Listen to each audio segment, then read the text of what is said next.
Everyone. We're going to wait for some people to come in.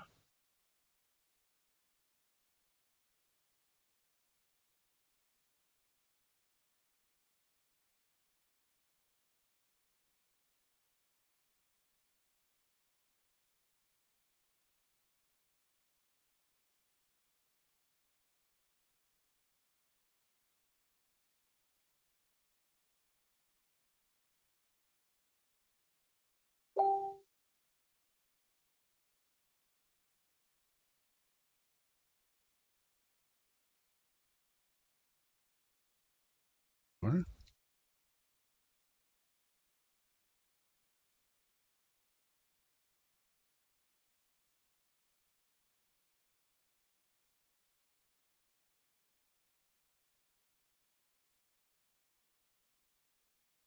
Recording is on.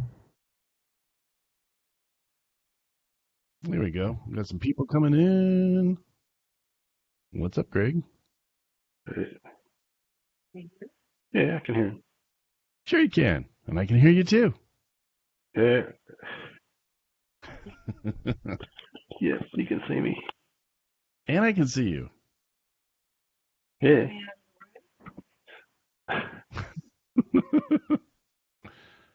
What's going on today, Greg? Now disabled. You can go on, and you can be on and not have any video. She can be on. Although she is lovely. We do like to see her. We'll wait a little bit more and try to get people on real quick.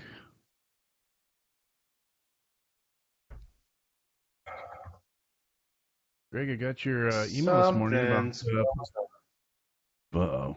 What? Joe Sinkwitz. Yeah, having issues. You got your email, Greg. So you guys are postponing? Yeah, we are. Right. Now we have to go and battle with the venue.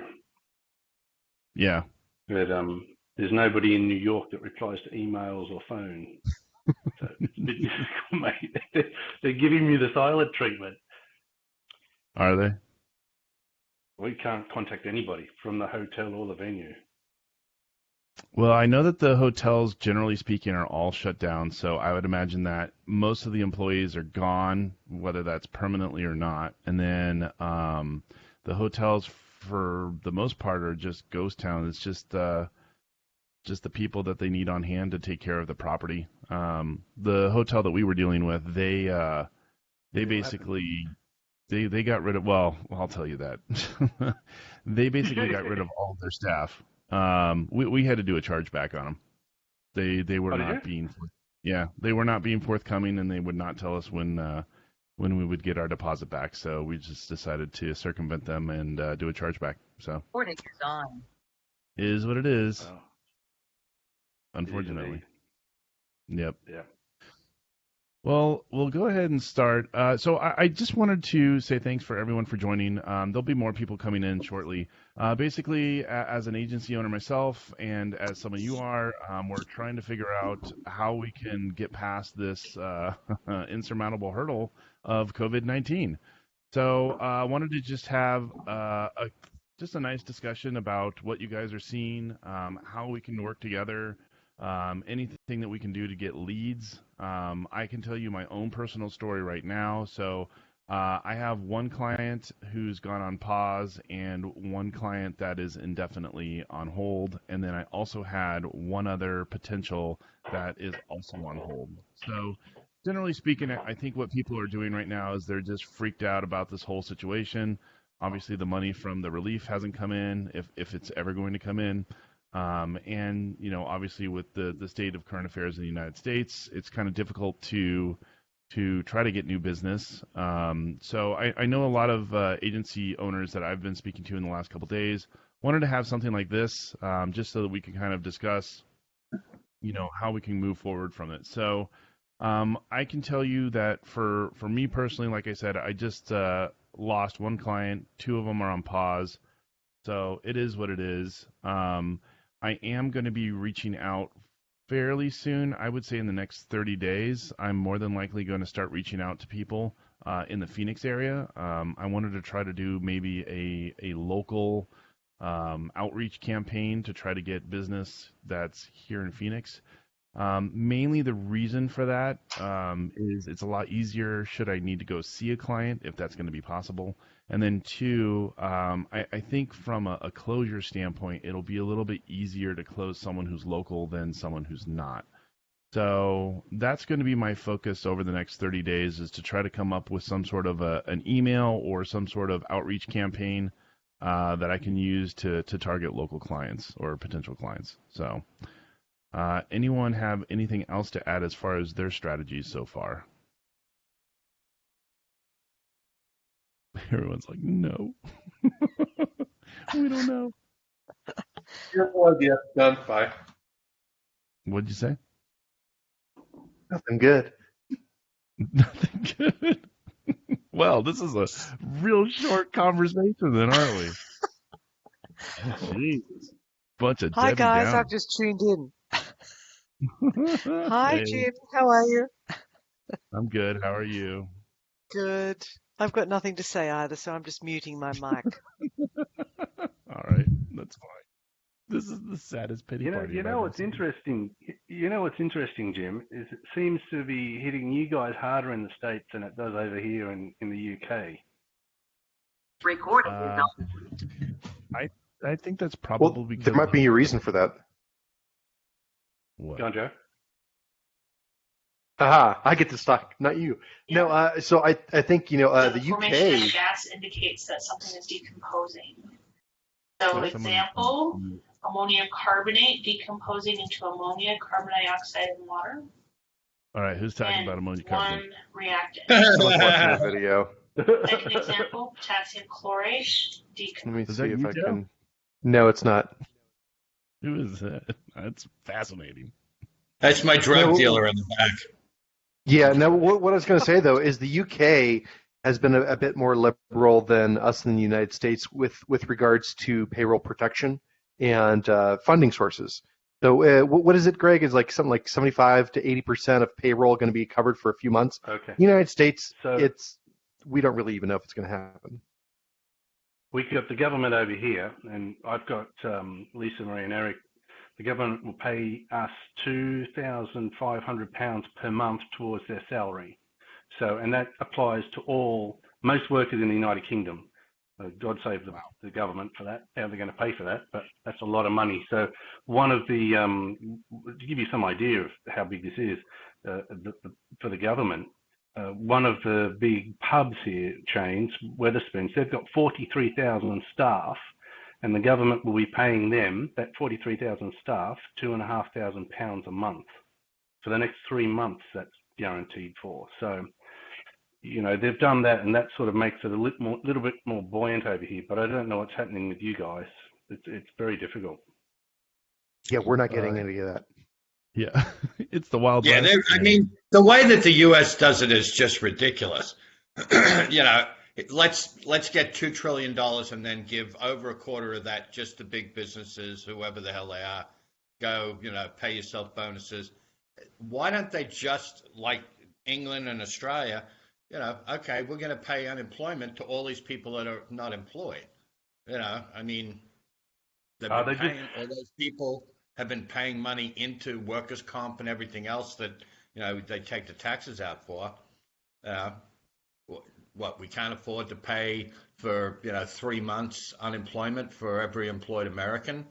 There's a lot of government offices that aren't, those people aren't working. The expense, I don't know. It just seems bizarre the way that America gears it towards, we got to give it to big business because they'll trickle down like the old Reagan economics. Doesn't work. Sorry.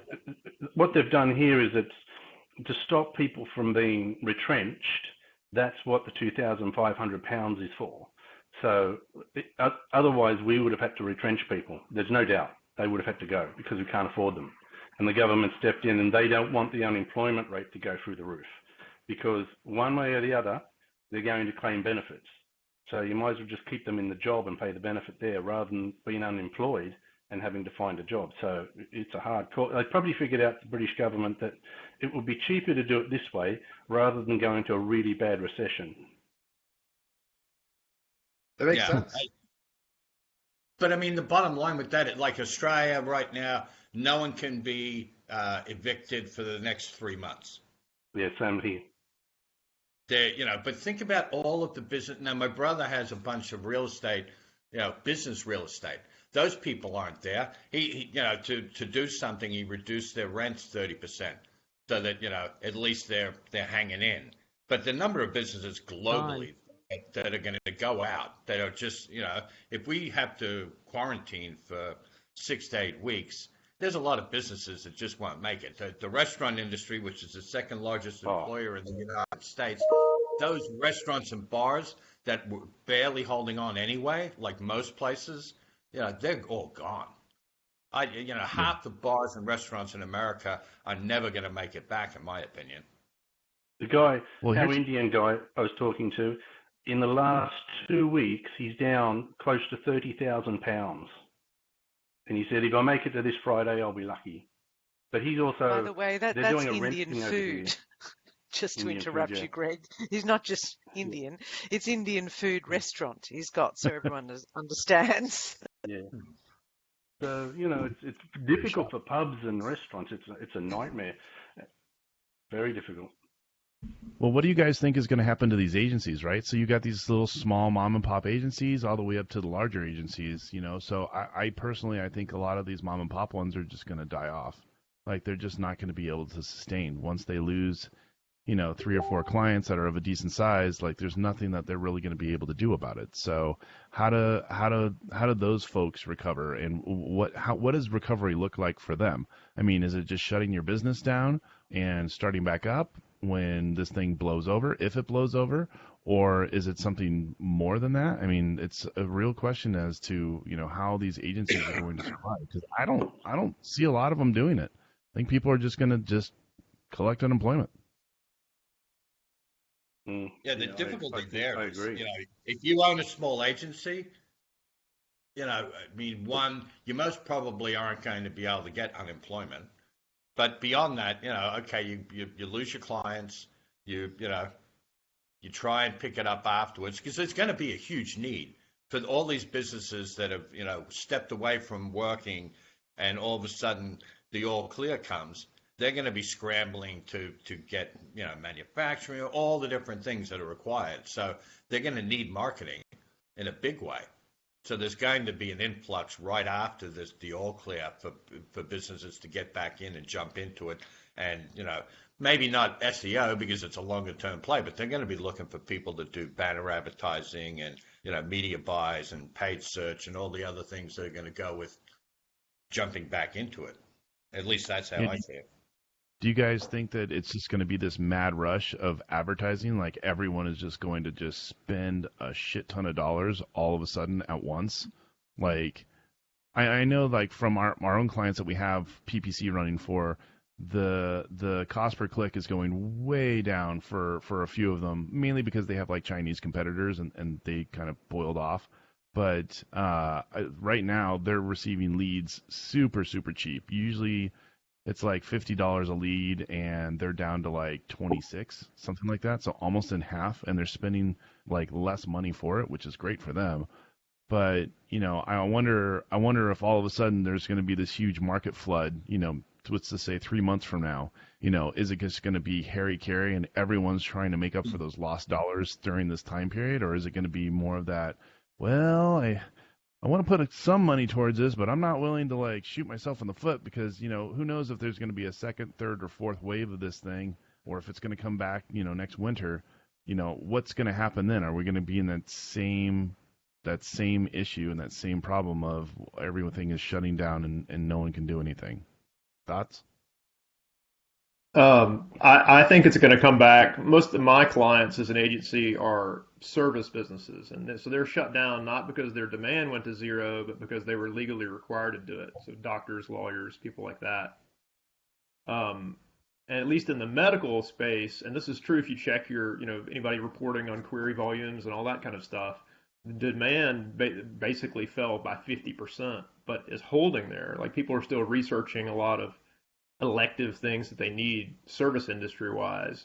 So my clients have all paused. They're not seeing patients. They're not seeing new clients. And that's, of course, affecting their spend with us. But it's going to be exactly what you just said. It's going to be a tidal wave of as soon as they can book full revenue from the consult or whatever it may be, they're going to double down on it. And I'm encouraging all of them to sort of rework their funnel for the new reality. You're going to have that virtual meeting if you're an estate planning attorney or orthopedic surgeon or whatever it may be. So rework your funnel now, even though it's only going to be a trickle of revenue, and get ready for the reopen in 45 days or 60 days, because all service industry businesses outside of travel and tourism, all the things that we need in life can't stay paused. Yeah, I would agree. Andrew, you deal a lot with local clients. What are you seeing? This conversation actually just reminded me of we just started doing a campaign for a chain of mattress retailers, and they've furloughed like 700 employees and all their stores are shut, but they're still seeing some demand. And I think it's been kind of a wake up call to them to figure out how they can do more online business. And so if you go to their website now, you'll see a very feeble, hey, you can buy online thing. But I think they're going to have to, if they want to survive, I think that's what they're going to have to do. So I think it's just like Clark said, it's like across all these different industries, I think there's going to be some percentage that go virtual and maybe don't go back. Like, why should my kid have to go drive? Why should we have to drive her 15 minutes to go to a voice lesson when they could just do it online? Right. That's true too.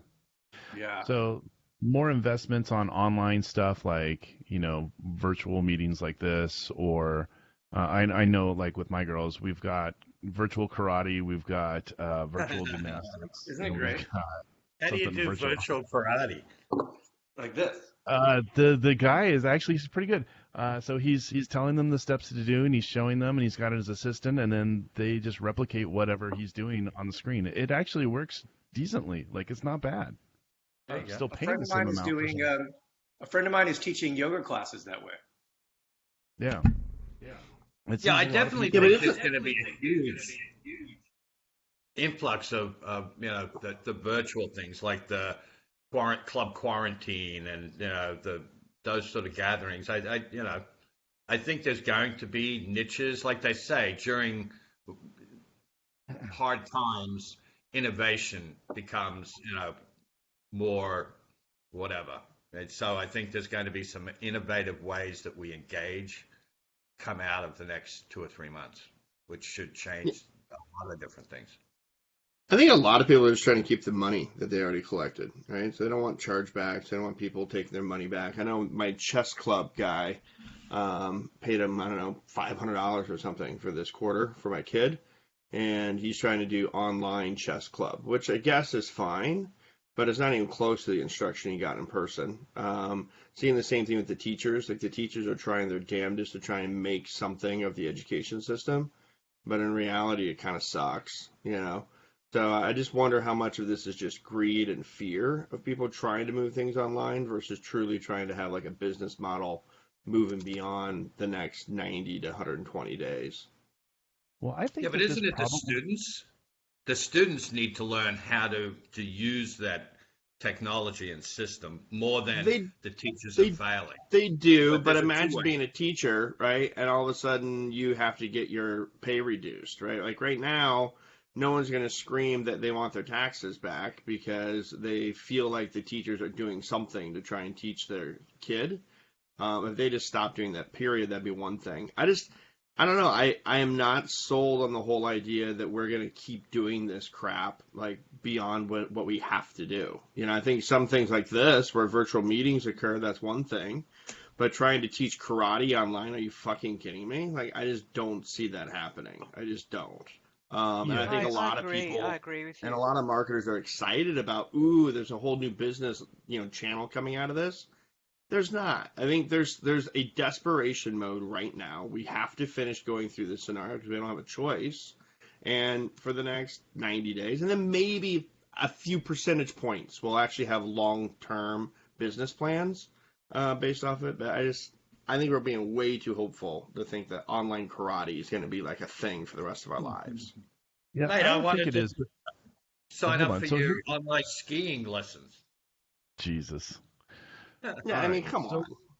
here's what I think. I think you have a couple different problems, right? So the first thing is that, like, let's take teachers for an example, whether it's a karate teacher or a school teacher. You know, the issue is that they've never been on a virtual meeting before. They've never run classes this way, and so they're confused themselves on how to run this stuff. And then two, you're going to have the people who just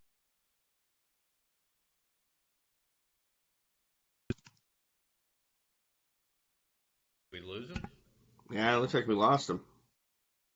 and he's in back. front of something. So, and I'm Jim, we back. lost you for about 20 seconds. Repeat what you said.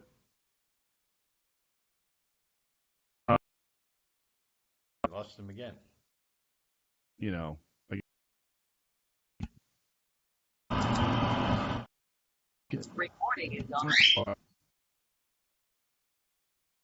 Hey guys. G'day. Hey. Hey, we just lost Jim. all right. Jim was Am I just still talking on? about how amazing online Yes, was, Jim, we and can then hear we you. lost him. We can hear you, but we just All don't right, see good. you. I swear to God, TJ, me again, I'm gonna beat your ass. No, what I was saying is, you know, these teachers and these people in front of a camera, and they don't know how to play, and so it's kind of like a mad rush to trying to get something of some value or quality to get in front of these kids and get in front of other people. And I think you're going to have some people that are really successful at it, and you're going to have some people that just aren't that great at it. And so some people will inevitably rise to the top, and it'll be a great experience. And other ones, it's just going to be like the karate thing. It's probably just going to suck. But at least it's something, right? Like, it keeps them busy right now. I don't think that it is a long-term solution, but I think it is some sort of a solution. And then since me and Greg are on, obviously we both run events. Like, this is a challenging time. Like, I have to try to figure out, like, okay, well, if we can't travel anymore and this thing wrecks everything, how are we going to run these events in the future? Is it even possible to run events in the future? Or is the window for events going to be, you know, you can only have them in spring or you can only have them in fall because COVID 2021 is coming?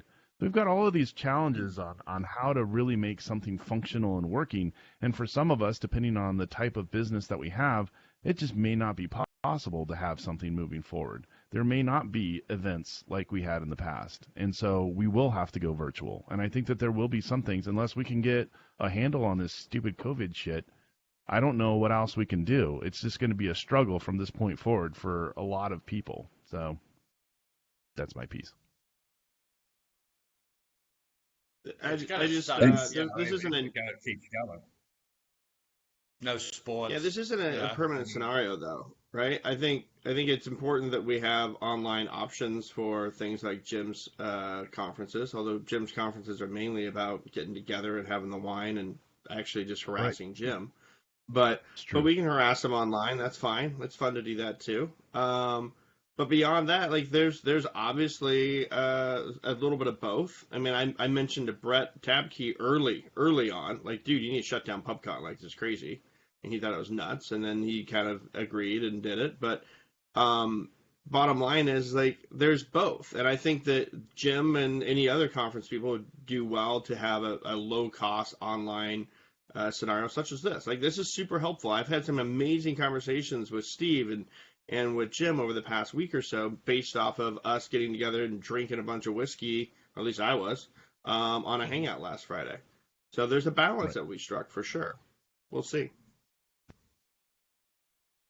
They, Yeah, they there's say in always modern times that a judge of a man's character is their ability to adapt. So I agree. I think it's looking at what we have and trying to make it work. And I don't think it's going away. I think when the vaccine comes out, that that it's going to be less of a concern. But I think now everyone's kind of got it top of mind of shaking hands and hugging and those sort of things I think are going to change indefinitely.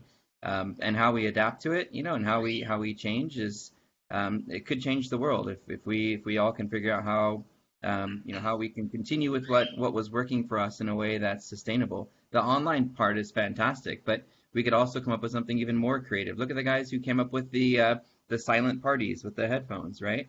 I'm sure there's some ways, some means that we can come up with to still do events, to still learn from each other, to still engage in an environment that is, where we're face to face or virtually face to face. But I'm actually enjoying a little bit of the time with the family. Even though I'm working half the time here, I get to see them more.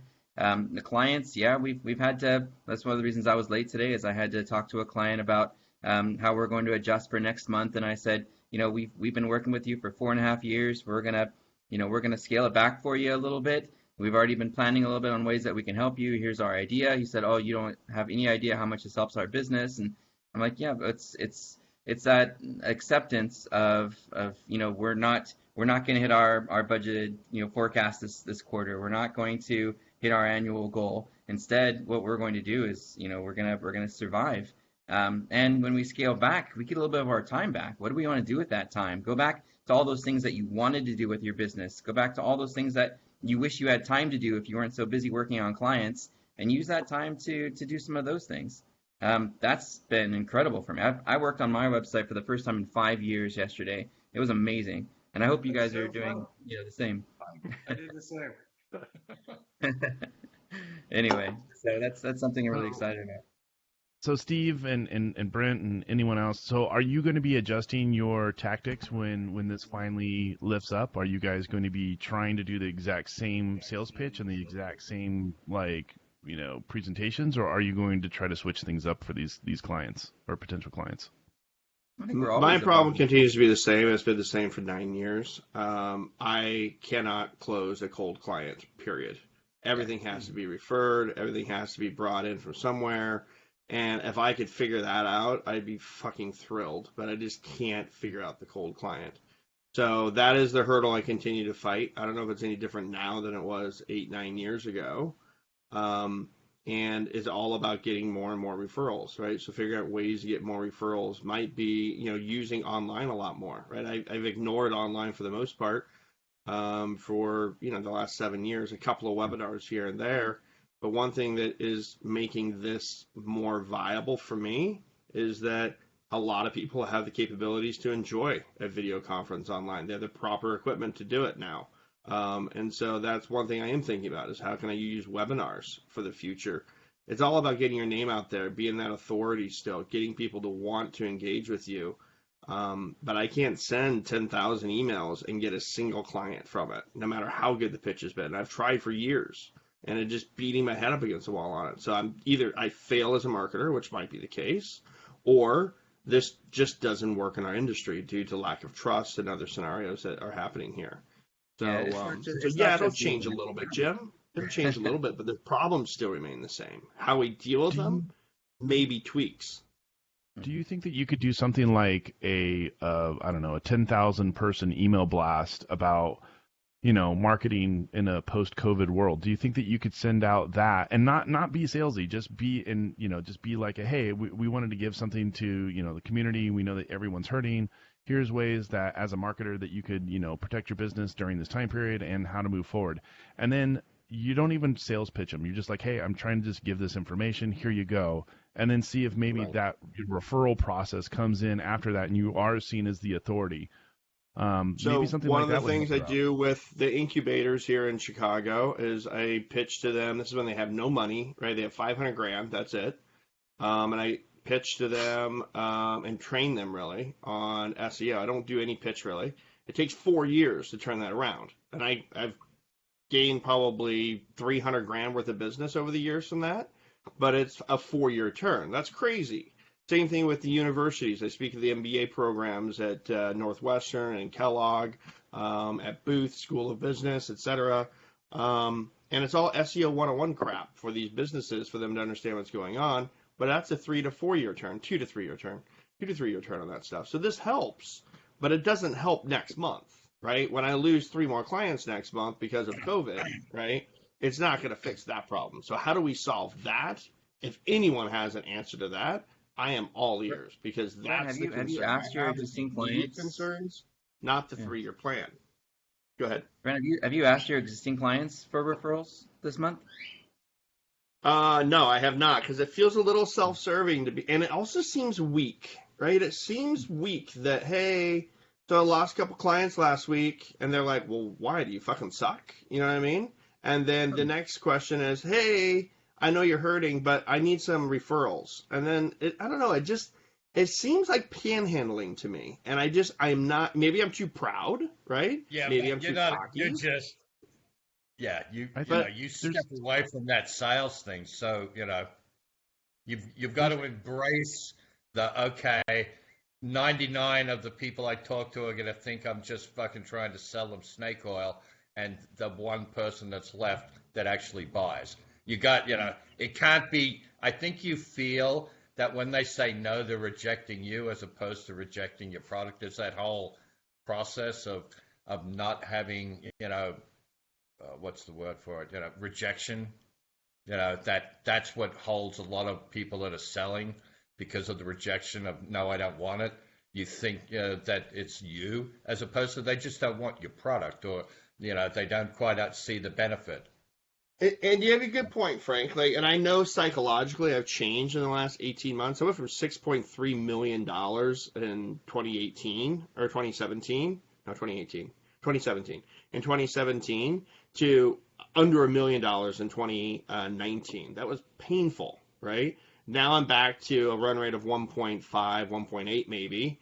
But still, I have a shit ton of debt from those years that I'm trying to work my way through. And so my confidence level is just not where it used to be. I used to be very confident that, all right, fine, 100 people don't want to do it. Well, they suck, right? Now it's a matter of, shit, 100 people don't want to do it. Maybe I suck, right? And so there's a psych thing going on there. well, But the point is, like, the problem's still the same. How do I pitch people that don't already trust me? And that I've never heard an answer from anyone in the industry on how to pitch someone that doesn't already trust me. And You need a so, very thick-skinned salesperson Yeah. to do it. okay. I Yeah, I can our tell you my sales salespeople process.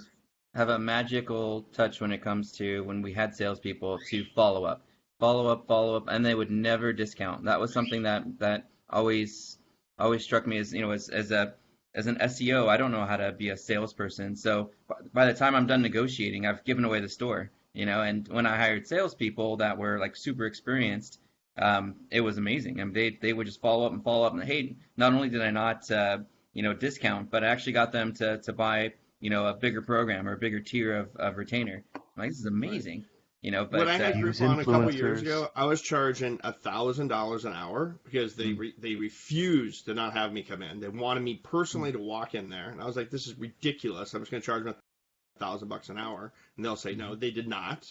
I was calculating how much money I was making to go take a piss, and it was fun. It was interesting, right?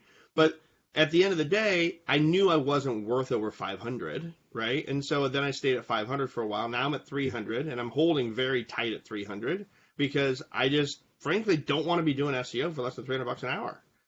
And it's not even full time, 50 hours a week scenario right now.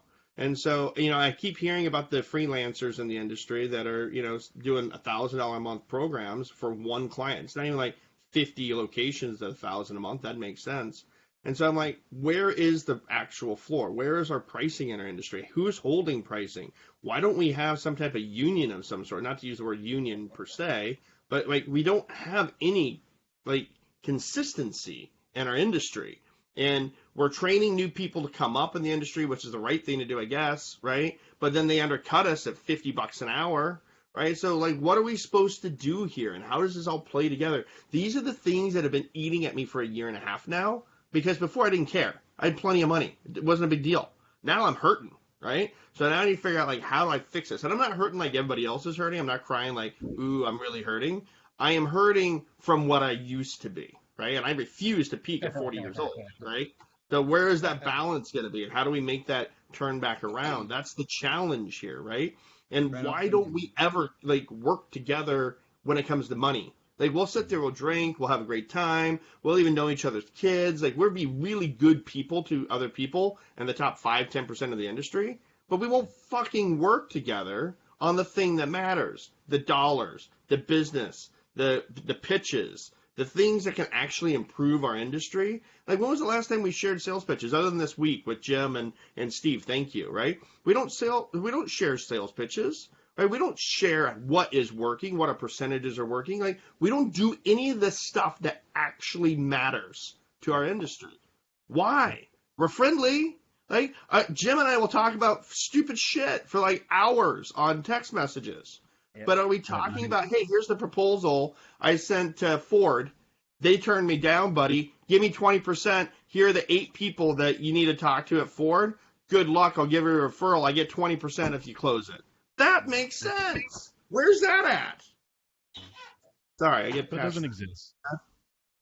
Yeah, I got to work There's with way customers too many. industry to help you with There's, that pricing there's issue. way too many of those $50 and $25 people that, I mean, over the last 6 weeks, I've most probably had on a daily basis at least one, most of the times more, people asking if I want to buy SEO leads. Whether they and they're find all me from some- fucking India, and I work with India, right? They're all from India. They're all from shithole places around the world that make 25 to 50 bucks an hour. And hey, you know what? Some of my back-end guys are India people, but there's no way I'd tell anyone that other than just now, I guess, right? But the point is, like, you need to make sure. Go ahead. But the thing is, there's so many of them. When I was trying to pitch about 3 or 4 years ago, the cannabis lawyers, to get them, and I was wondering, why the hell isn't anyone opening anything? Why, if I've sent out, like Jim had said earlier, you send out 1,000 emails or whatever the bulk email number is, none of them get opened. I sent out books for Smoker's Guide to every, and this was physical mail, to every dispensary in Arizona, and I got not one person calling me or emailing me about it. They just Thank get you, inundated Frank. now. Thank you. That is the they same get scenario I run inundated into with all the time. Yeah, and that's the problem. There's all these people in India that are just swamping the emails. So when anyone gets an email that's, learn SEO, need SEO, it's just garbage, garbage, garbage. And it's, the same thing, shit coming in the mail. We've bulk mailed crap for fucking 50, 60, as long as the mail has been out there. I'm sure the Pony Express carried fucking spam mail. That's the problem. You've got to be able to, and I think the catchphrase that was used earlier is you need referrals. You need that, talk to your customer. And that's where I've got a lot of work of where, I've worked with one car dealership group and they've recommended me to a buddy that's not in the same town, but maybe in a different state. That type of, you get those referrals and you ask, hey, you know anyone else that needs it? Do you need And I'll tell you what contact? works well for me, guys. The VCs, right? The venture capital firms are amazing for me. And there's a million of them. So go grab some, right? Stay out of Chicago, please, right? But, go. Because the venture capitalists are amazing. Once you get one company that kicks ass, right? Or maybe two within their portfolio, they start pitching you to their portfolio.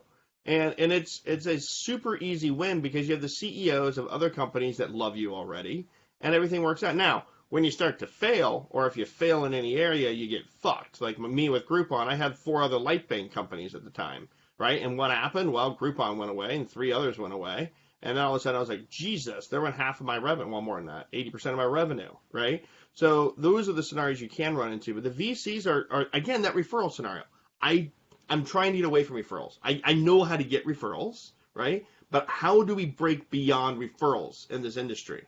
How do we do that, right? So that's the big question. Here's an idea, right? So take what you just said. So there's probably a way to easily scrape a bunch of these VC guys out of LinkedIn or some other source, right? And then that's when you send off the email, nice personalized email that just says, hey, look, I know that your funding is probably still intact right now, and I know that you've got a lot of losses that you're trying to salvage, and we're here to help. Like, what can I do to help you? I find 99% of the time, if I don't try to sell someone, I'll sell them. And It's just hey, all I'm here to do is help. Like, well, whatever I can do to help you guys out and see what, if there's a fit or not, great. I'd love to do that.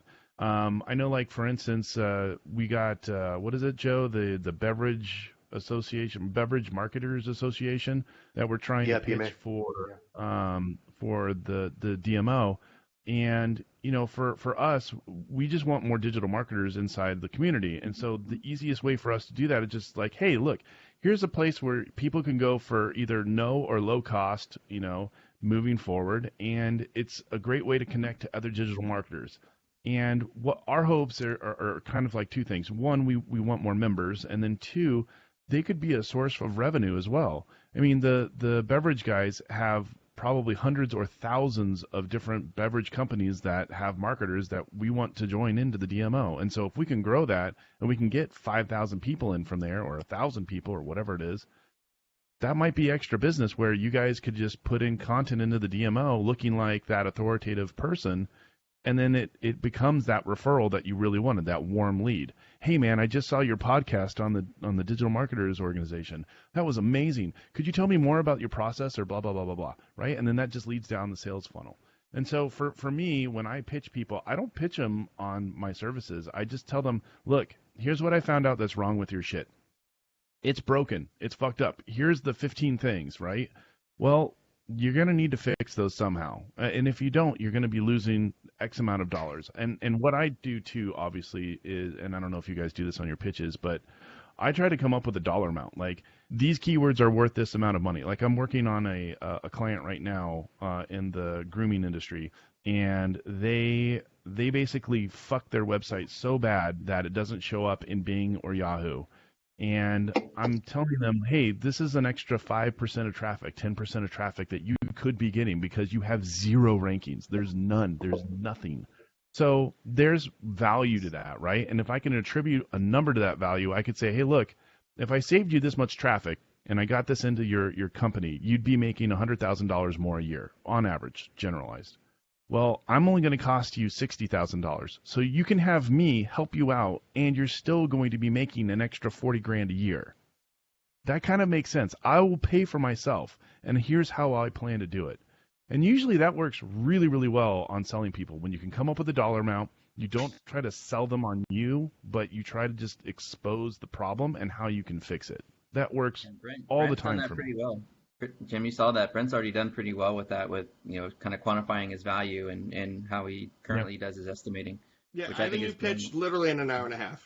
Hour and a half, I have a new pitch. I mean, I can show you guys a deck if you want, right? And it does all that stuff, Jim. It goes through line by line, how many dollars for different segments. I've put them into different verticals, all this stuff. The deck, I think, is decent. Who knows? Maybe I'm wrong.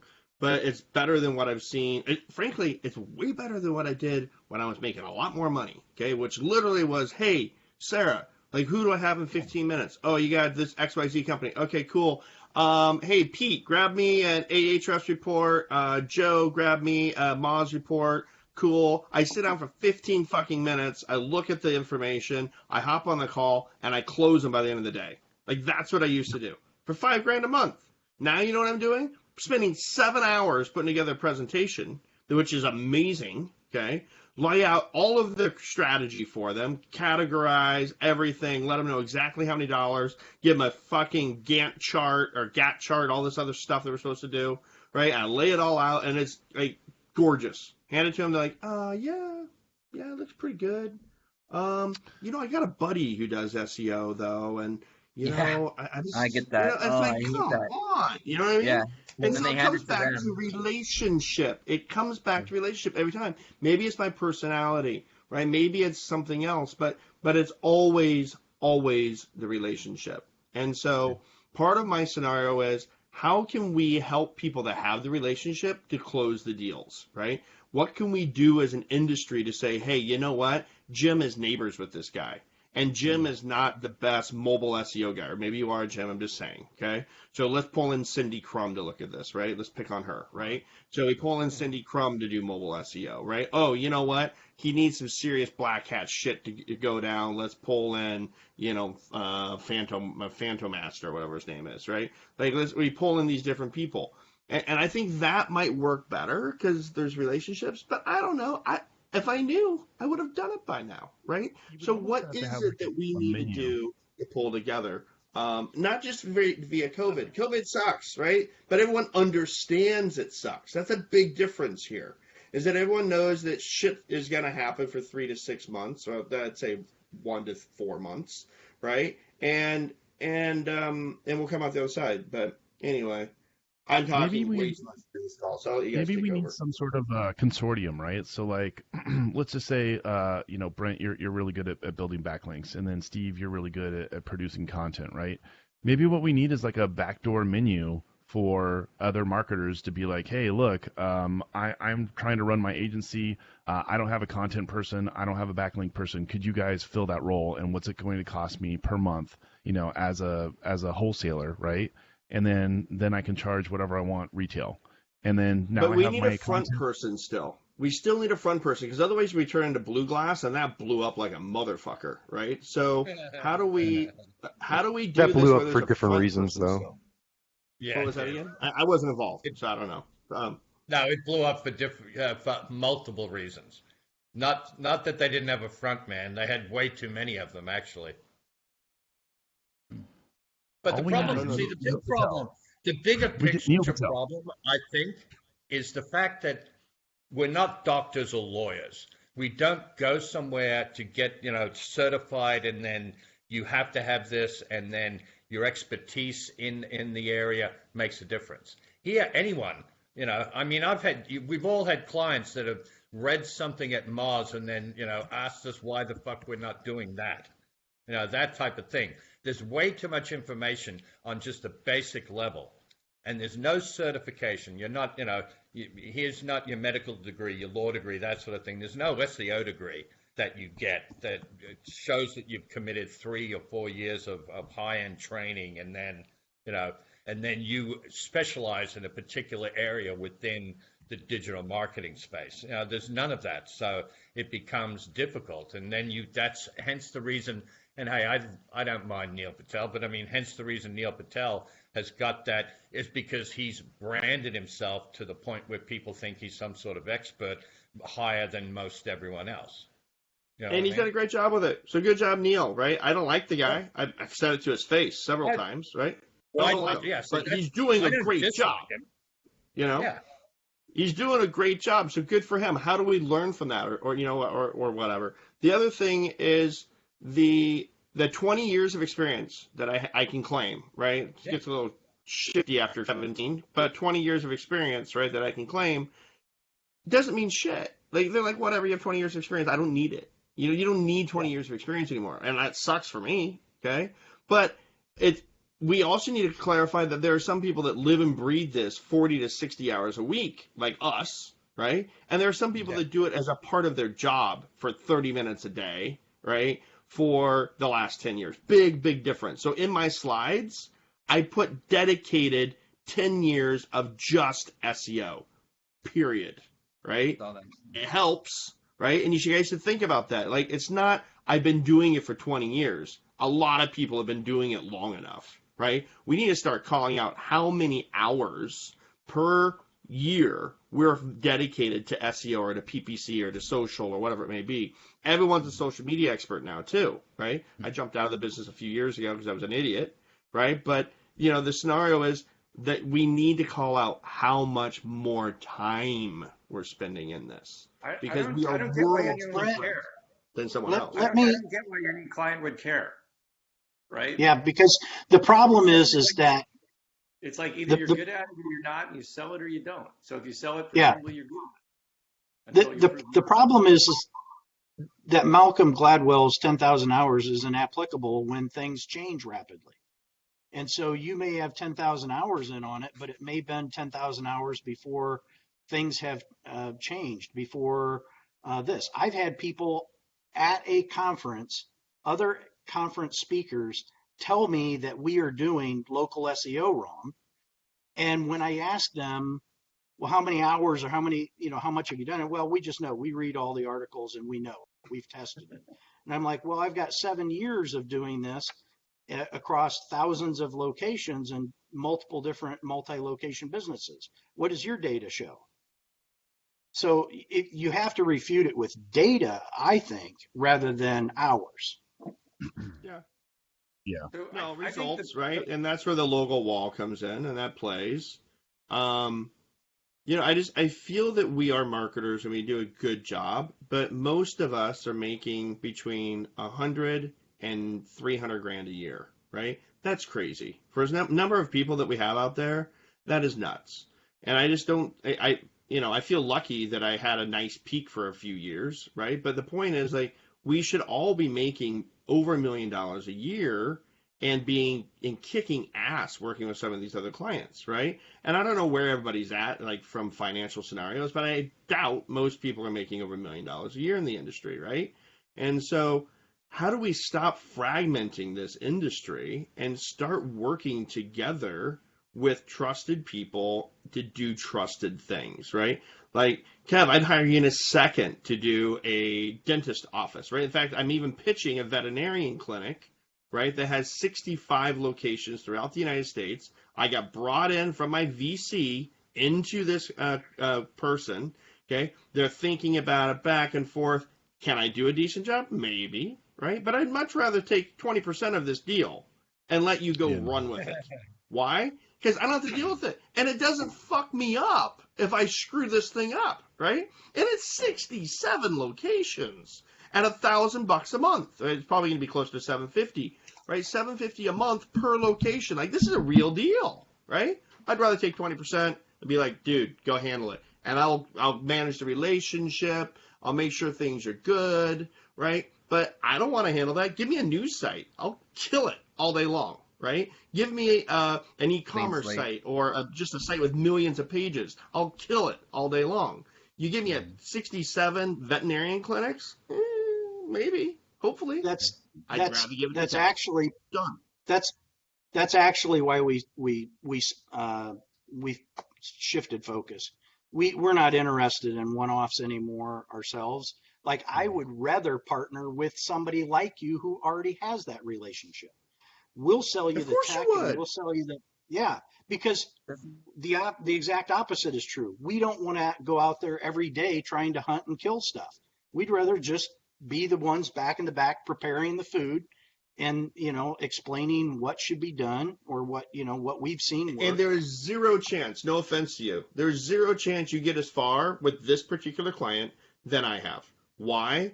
Because the VC brought me in, right? He's the one with the dollars, right? And I'm his trusted guy. That's just what happened, right? It shortens the sales cycle tremendously and the conversion rate's much higher. Exactly. So Codable has something like that, doesn't it? Codable is like this platform where you can engage with developers and they all kind of talk through your project and they share their expertise with you and then you pick one. Kind of a neat model. I don't want that. I want 20 people. I want 20 people that are good, that I've known for fucking forever, right? Or maybe just met them. I don't know. But it's a vetted list of people that I know are going to handle this okay, right? Example with Adam John Humphreys. I grabbed him in for paid search. The guy's a savant when it comes to paid search stuff, right? He's super inexpensive right now. Maybe that's too opportunistic of me, but that's just what I did, right? And I brought him in. Does he handle clients well? I'm going to say no. Sorry, Adam. You don't handle clients super well, okay? So what do? I'm the guy in between Adam and the clients, right, most of the time. And I help him to, like, hey, dude, we need to do this and this and this and this. What am I making? 20%. I'm making 20%. And is it too many hours right now? Yeah, but it might get better over time, right? But those are the scenarios that I like where I don't have to put my brand at risk to do a fringe, to do something on the fringes of my skill set, right? And I don't like admitting to anyone that local SEO I'm good at, but I'm not great at it. You know what I mean? And that's where I would rather just say, you know what? Kev is my partner. I'll give him Kev at loud.us, and boom. He's part of my team now, and that's how we pull this in. So I am leaning towards the consortium, to go back to Jim's point. I really want solutions, because we talk all the time and we never actually make any progress in this industry, and I find it frustrating. I've been doing this for forever, right? And why can't we make progress? Blue Glass was progress, okay? Whatever. But I saw that as progress, right? I see now Bruce Clay pulling back in the people that left him years ago, and he's bragging about it, right? So, guys, we need to think about how do we not end up in a scenario where we just succumb to four large agencies, and we are happy with making 120 grand a year, which most of these major SEOs are making now at Bruce Clay, when they should be making $300,000 to $500,000 a year. Like, it kills me to hear some of the names that went back to Bruce at 120 grand a year. It's Wasn't that terrible. the vision? Wasn't that the vision was for Sempo to do that back in the day? I mean, I haven't been a member in years, but I thought that was the idea, that Sempo was going to create standards and.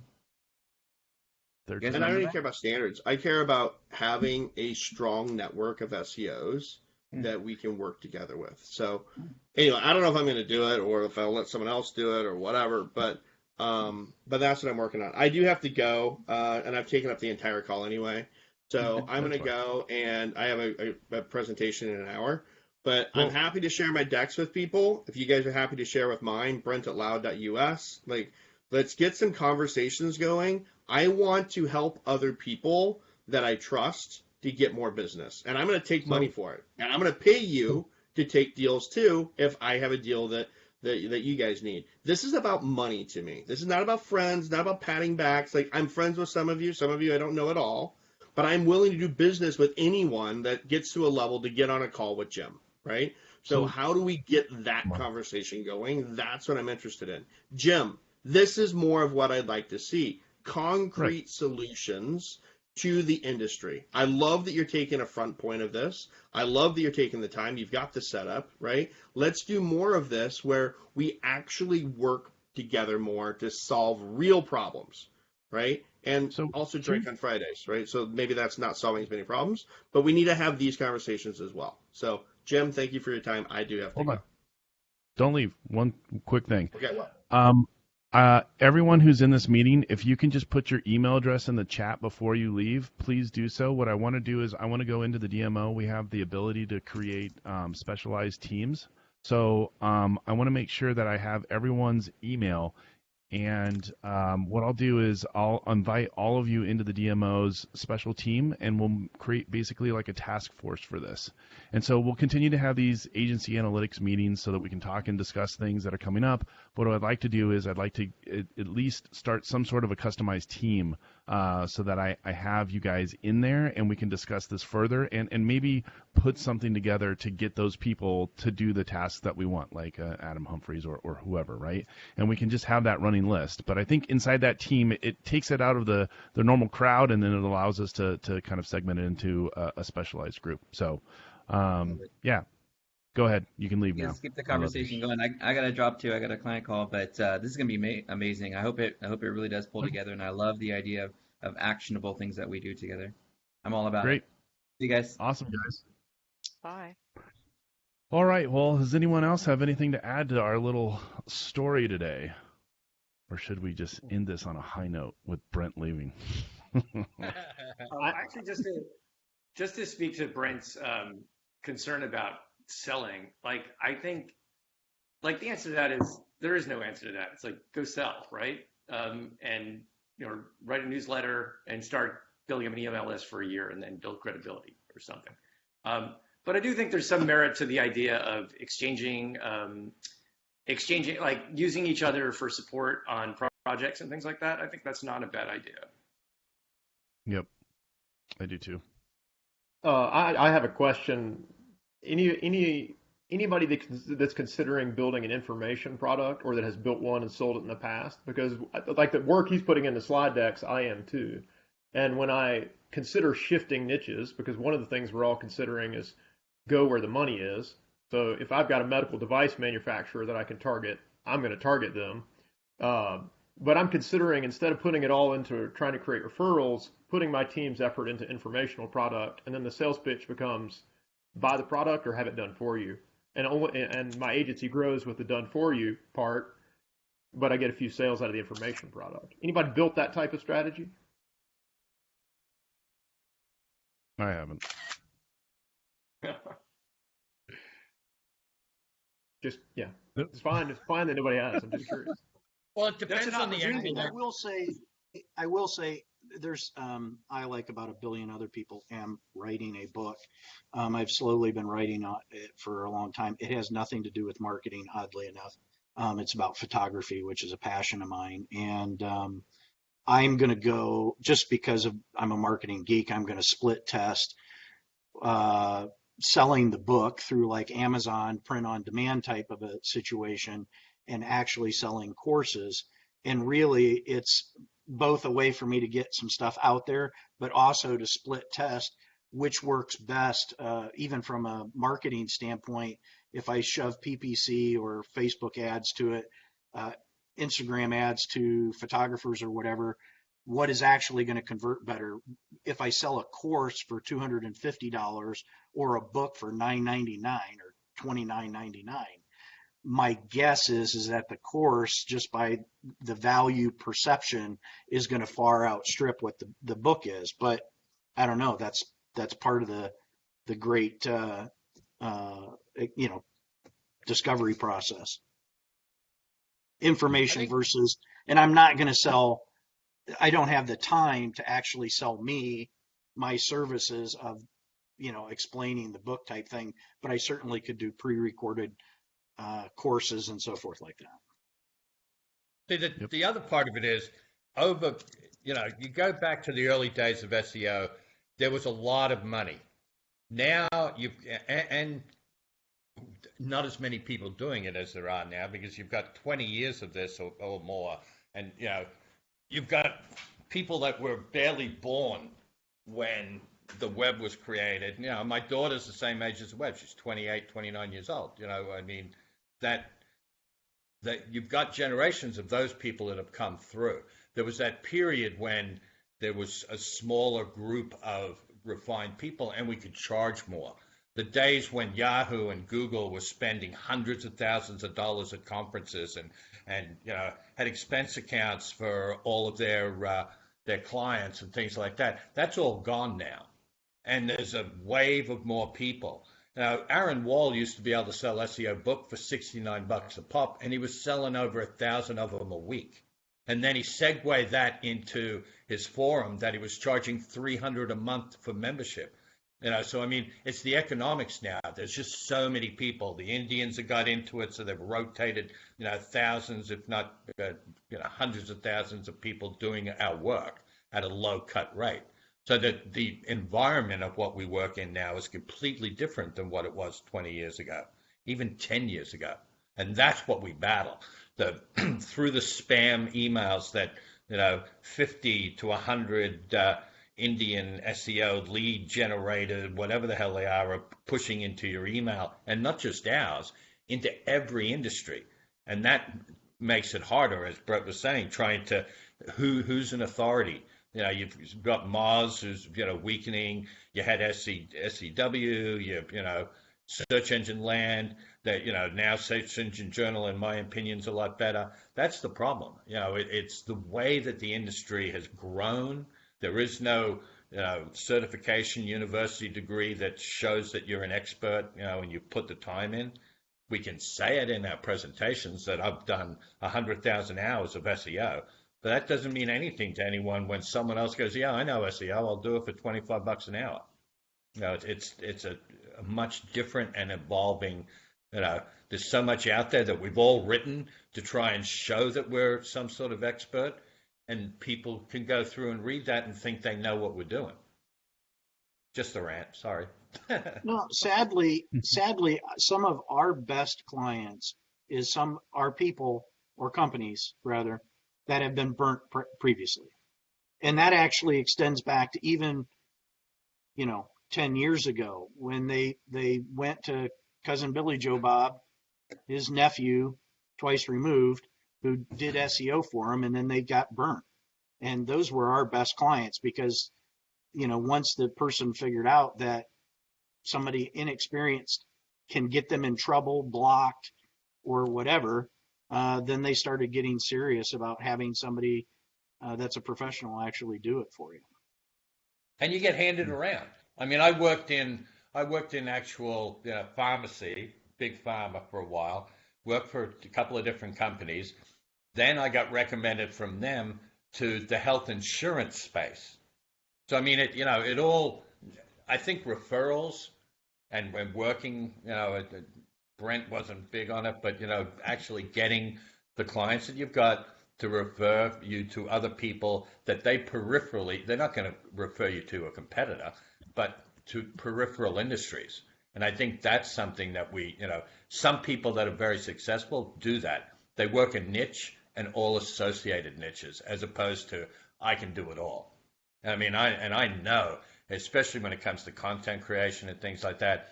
I'm working in electronics now, and it's a steep learning curve to be able to write anything of quality. So there's a lot of that out there where I think specialization is a strength. Well, I think, and I mean, I don't know Aleda's personal life per se, but it seems like she's got her shit together when it comes to being able to travel and do whatever the fuck she wants. Yeah, she's and got a still good bring in an I amazing remember amount of those business. days. Yeah. So somehow she's nailed the formula. It's a shame she's not in here. We'll have to get her in and see if we can get her to do some presentations on that stuff. But man, it's crazy. Like, we just want to be able to have more free time, make more money, and have clients that aren't assholes. I mean, that's really what it boils down to. So, it is what it is. Well, I'm going to invite everyone to the specialized group. I've already got it kind of working in the background right now, so expect those invites shortly. Again, thank you for everyone for joining and also participating in the DMO. We're going to be growing, hopefully really big soon, and continue to do fun and exciting videos and podcasts like this. So we will be posting this up on the DMO later, so other people who missed it can watch, and that's it. So thank you guys very much. Again, we will have virtual happy hour on Friday at 4 p.m. Pacific so that we can get drunk and get over all this. So thanks, everyone. I really appreciate it. No worries. Thank you. Hi, Jim. All right. See you guys. See ya.